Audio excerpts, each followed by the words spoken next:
আসসালামু আলাইকুম প্রিয় দর্শক, আজ 17 এপ্রিল, আজ ঐতিহাসিক মুজিবনগর দিবস। আজকের এই দিবসটা মুজিবনগর দিবস বলা হয় কেন আপনারা সবাই জানেন, তবু আরেকবার বলি। এই দিনেই 1971 সালের এই 17 এপ্রিল এই মেহেরপুর জেলার বৈদ্যনাথতলা গ্রামের আম্রকাননে প্রথম স্বাধীন বাংলাদেশের অস্থায়ী সরকার আনুষ্ঠানিকভাবে শপথ নিয়েছিল।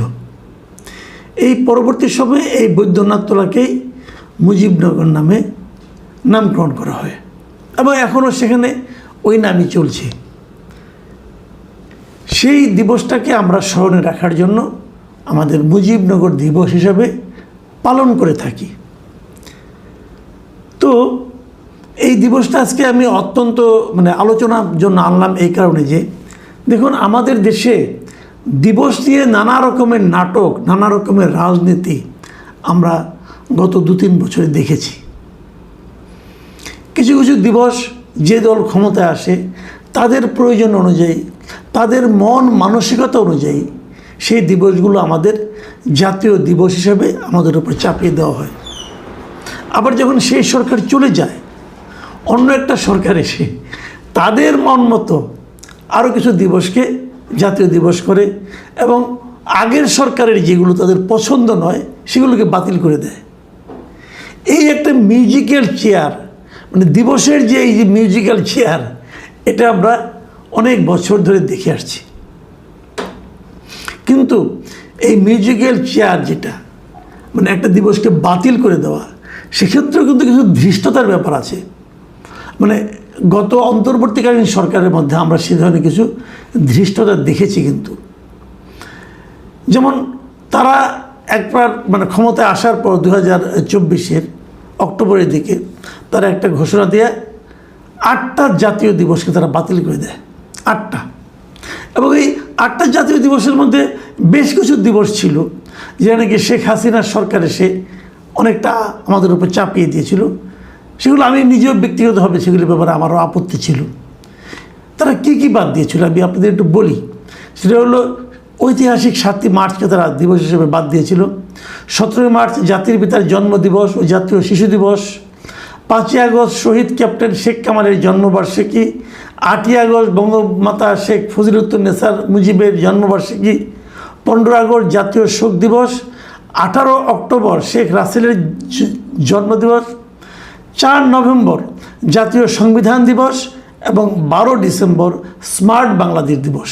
এই 8টা দিবস অন্তর্বর্তীকালীন সরকার বাদ দিয়ে দিয়েছিল। বাংলাদেশের দিবসের কিন্তু অভাব নাই।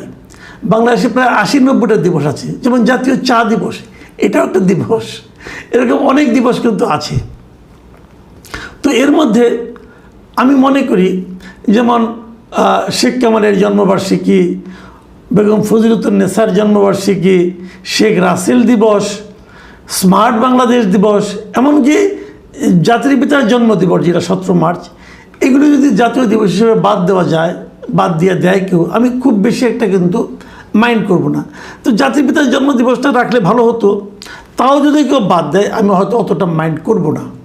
কিন্তু আপনি যদি ঐতিহাসিক 7ই মার্চকে বাদ দিয়ে দেন তাহলে আমি মনে করব এটা অন্যায় হবে। আপনি যদি 15 আগস্ট জাতীয় শোক দিবসকে বাদ দিয়ে দেন, যে সিদ্ধান্ত দেবে যে 15 আগস্ট জাতীয় শোক দিবস নয়, আমি বরং তাকে বঙ্গবন্ধু হত্যার সঙ্গে যারা জড়িত ছিল সেই গোষ্ঠীর লোক মনে করব। এটা একটা কু হয়েছিল, একটা দ্যাট ওয়াজ এ কু, একদম জাস্ট কু। এবং সেই কুকে গ্লোরিফাই করার কোনো সুযোগ নাই রে ভাই। আবার জাতীয় সংবিধান দিবস এটাও রাখা উচিত, কারণ আমাদের সংবিধান যেদিন প্রণীত হয়েছিল এটা তো গুরুত্ব, ভারতে আছে কিন্তু ওদের কিন্তু সংবিধান দিবস আছে। তো এই ধরনের সংবিধান দিবসে থাকা উচিত ছিল, তারা বাদ দিয়ে দিয়েছে। কেন? তারা ভেবেছে যে দিবসগুলো থাকলে মানুষ বঙ্গবন্ধুর নাম উচ্চারণ করতে পারে সেগুলিকে বাদ দিতে হবে।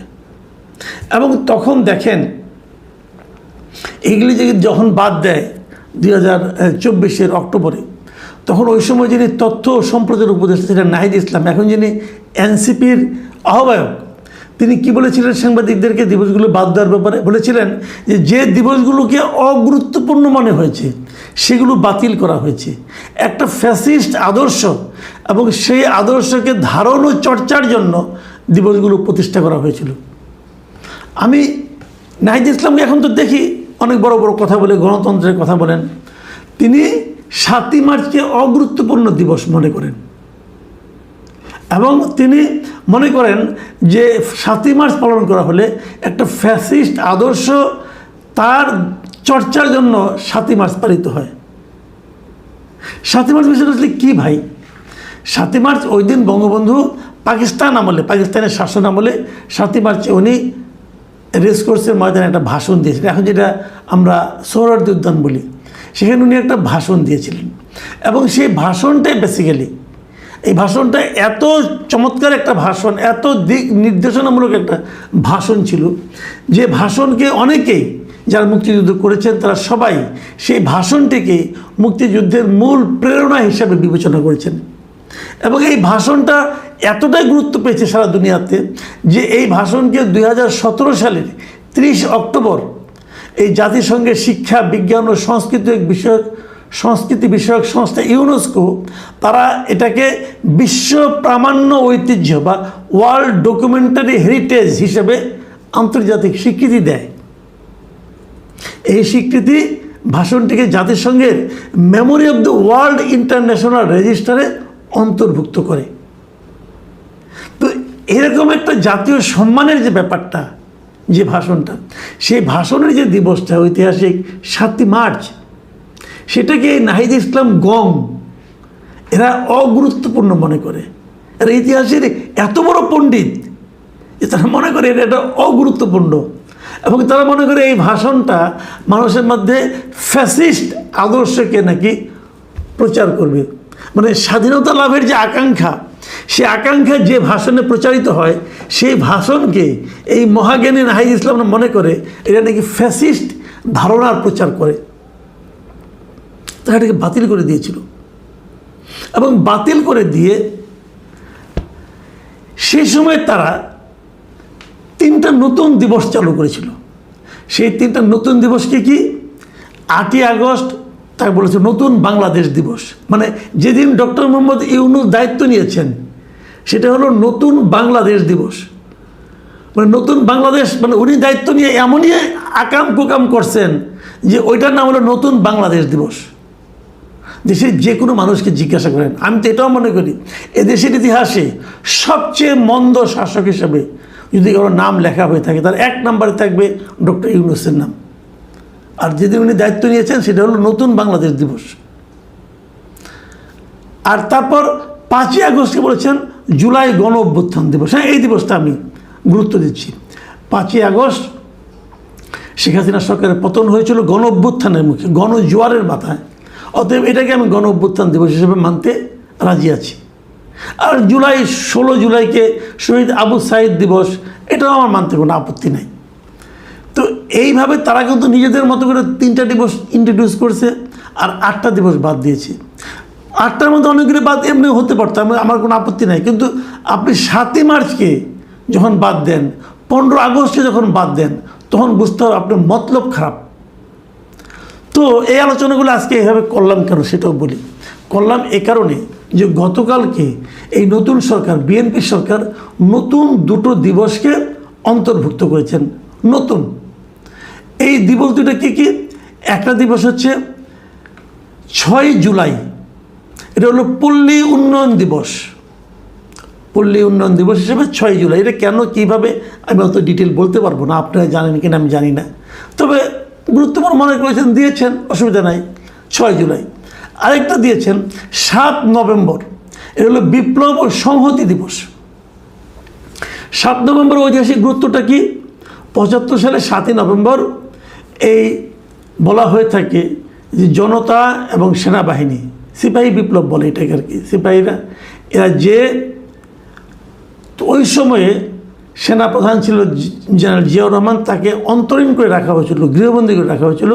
তাকে ওইখান থেকে সেনাবাহিনীর লোকরা, যে জওয়ানরা, যে ওনাকে উদ্ধার করেন এবং তারপর আরেকটা নতুন ইতিহাস তৈরি হয়, নতুন ইতিহাসের যাত্রা শুরু হয়।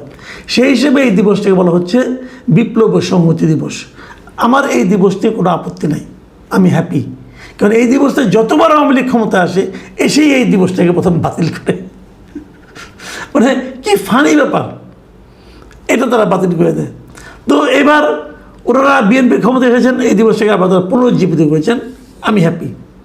কিন্তু আমি একই সঙ্গে এটাও আশা করেছিলাম যে বিএনপি হয়তো ওই যে 8টা যে দিবস বাতিল করেছিল আওয়ামী লীগের আমলে যেগুলি ছিল, সেখান থেকে কিছু কিছু দিবসকে তারা পুনরুজ্জীবিত করবে। অন্ততপক্ষে আমি তো মনেই করেছিলাম যে 7ই মার্চকে তারা করবেই করবে, 15 আগস্টে করা উচিত ছিল মনে করি। যদি 15 আগস্ট বঙ্গবন্ধুর মৃত্যুকে দেখেন, যখন কেউ বলে যে বঙ্গবন্ধুর মৃত্যুর সঙ্গে মৃত্যুর পেছনে কলকাঠি নেড়েছিলেন জিয়াউর রহমান, তখন মধ্যে বিএনপি খুব মাইন্ড করে। কিন্তু 15 আগস্ট এটাকে শোক দিবস, বঙ্গবন্ধু হত্যা দিবস যেটা ছিল, সেই দিবসটা আবার ওরা পালন করতে আপত্তি করেন। কেন আপত্তি করেন? ওই দিন তো একটা কু হয়েছিল, ওই দিন থেকে নৃশংস নির্মম হত্যাকাণ্ড